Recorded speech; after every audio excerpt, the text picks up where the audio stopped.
بسم اللہ الرحمن الرحیم۔ سارے دوستوں کی خدمت میں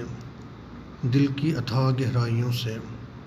السلام علیکم ورحمۃ اللہ وبرکاتہ۔ امید اور دعا ہے کہ سارے دوست ایمان و عمل کی بہترین حالت میں ہوں گے، آمین۔ تربیتی پروگرام شعر کیسے کہیں کے نام سے جاری سلسلے کے تیسرے سیشن میں ہم اپنے معزز دوستوں اور قارئین کو دل کی گہرائیوں سے خوش آمدید کہتے ہیں۔ عزیز دوستوں، اگر آپ نے پہلے 2 سیشنز اٹینڈ کیے ہیں تو جانتے ہوں گے کہ ہم نے گزشتہ سیشنز میں شعر کی تعریف، اس کے بعد قافیہ، قصد اور ارادہ،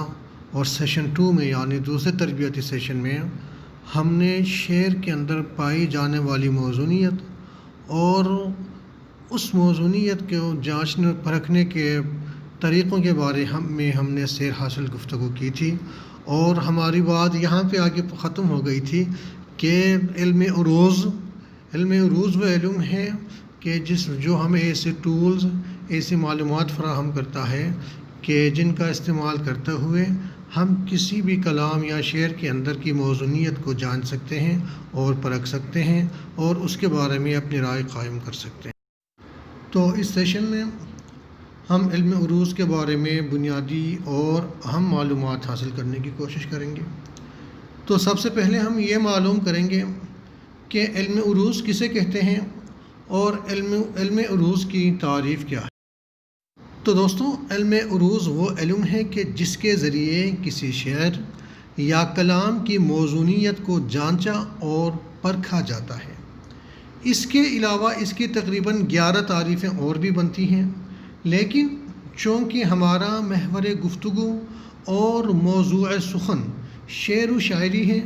اس لیے ہم اسے اسی تناظر میں لکھیں گے، دیکھیں گے اور پرکھیں گے۔ یہ علم یعنی منظوم کلام کی کسوٹی ہے کہ جس پہ منظوم کلام کی موزونیت کو تولا جاتا ہے۔ علم عروض کی آلات پیمائش یا میجرنگ ٹولز اس کی بہریں ہوتی ہیں کہ جو کلام کی موزونیت یا اس کلام کے ناموزوں ہونے کا فیصلہ کرتی ہیں۔ اس بات پہ تقریباً سارے متفق ہیں کہ علم عروض کے بانی خلیل بصری تھے،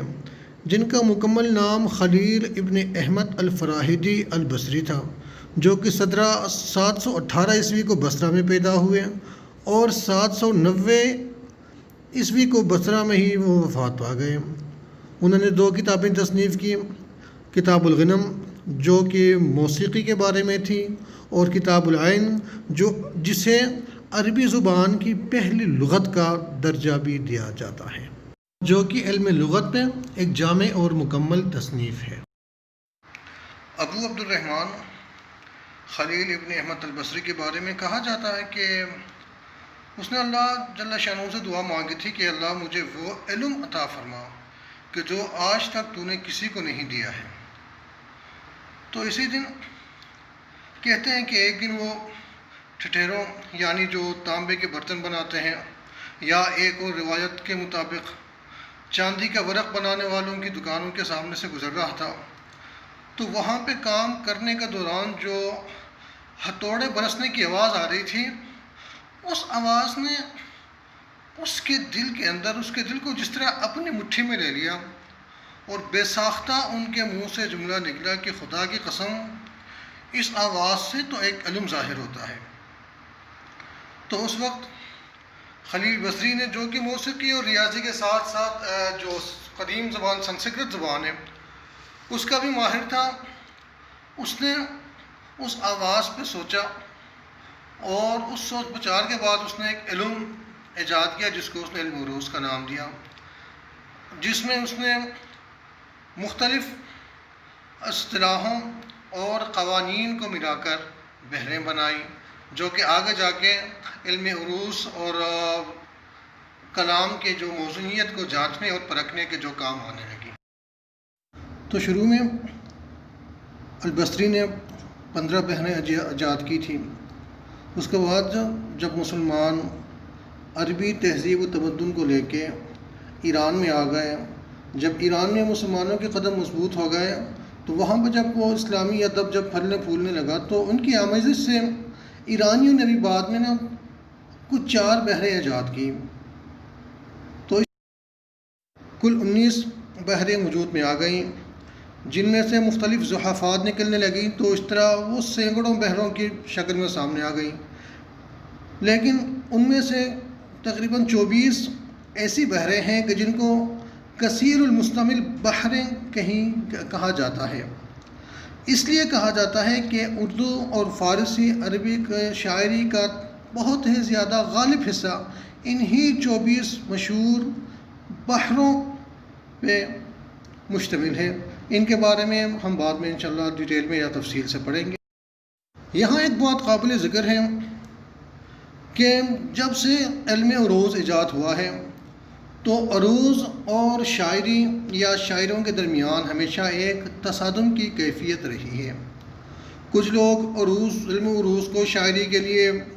بنیاد سمجھتے ہیں، لازم سمجھتے ہیں، اور کچھ کہتے ہیں کہ نہیں، شاعری عروض سے برتر ہے، شاعری عروض سے ہمیشہ بڑھ کر ہے، کیونکہ علم عروض کے برعکس بقول ان کی شاعری کی تاریخ بہت زیادہ پرانی ہے، شاید اتنی ہی پرانے کہ جتنے انسان کے بولنے یا لکھنے کی تاریخ۔ زمانۂ عرب جاہلیت کے عرب شعراء کا شمار اب بھی عربی زبان کے ممتاز ترین شاعروں میں ہوتا ہے۔ عربیوں کے بارے میں خصوصاً کہا جاتا ہے کہ ان کو شاعری کا ذوق فطری طور پہ ملا ہے، اس لیے زمانہ جاہلیت کا جو عربی شعری سرمایہ ہے اسے ابھی بھی زبان و بیان کا بہترین نمونہ سمجھا جاتا ہے۔ اب یہ بات ذہن میں آتی ہے کہ اگر اس وقت عروض نہیں تھا تو پھر وہ لوگ معیاری شاعری کس طرح کرتے تھے؟ تو اس کا جواب یہ ہے کہ ذوق سلیم، طبع موزوں یعنی طبیعت کی موزونیت، اور وجدان یعنی ایک خاص شاعری کی کیفیت، یہ 3 ایسے وجوہات تھے کہ جن کی وجہ سے ان کی شاعری بہت زیادہ اعلیٰ پائے کی ہوا کرتی تھی۔ لیکن ان تمام تر مہارت اور قابلیت کے باوجود کہیں نہ کہیں موزونیت متاثر ہوتی تھی، اس لیے پھر بھی علم عروض کی ضرورت محسوس ہوئی، اور شاعری کی جو ہم نے بیان کی وہ بحریں وجود میں آئی۔ یہاں یہ بات یاد رکھیں کیونکہ شاعری کی تاریخ علم عروض سے کہیں زیادہ پرانی ہے، اس لیے شاعری کی ضرورتوں کے پیش نظر عروض کے قواعد کو ترتیب دیا گیا، نہ یہ کہ عروض کے قواعد پر شاعری کی ترتیب ہوئی ہے۔ اس وقت تک کہ عرب کے جو مشہور استاد شعراء کے کلام ہیں ان کو معیار لیا گیا ہے، اور اس کلام کے مطابق بحریں نکالی گئی ہیں، اور جہاں پہ موزونیت کا تھوڑا سا بھی فرق وہاں پہ آتا تھا وہاں پہ زحافات کا عمل کر کے بحروں میں معمولی تبدیلی کی گئی ہے، جس طرح ہم نے پہلے کہا کہ سینکڑوں قسم کی بحریں وجود میں آئی ہیں، لیکن یہ ضروری نہیں کہ ساری بحریں ہر زبان کے لیے یکساں ہوں۔ ہر زبان والوں نے ان بحروں میں سے اپنے اپنے مقصد کی مطلب کی بحریں نکالی ہیں، اور اسی پہ انہوں نے اپنی شاعری کو استوار کیا۔ اب بات کرتے ہیں اجزاء یعنی شعر کے جو اجزائے ثلاثہ ہیں۔ تو شعر کے لیے عربی میں ایک اور لفظ بھی استعمال ہوتا ہے جس کو بیت کہتے ہیں۔ بیت کے معنی گھر کے ہیں۔ قدیم زمانے میں عرب خانہ بدوش تھے، تو جس طرح گھر بنانے کے اصول تھے، انہی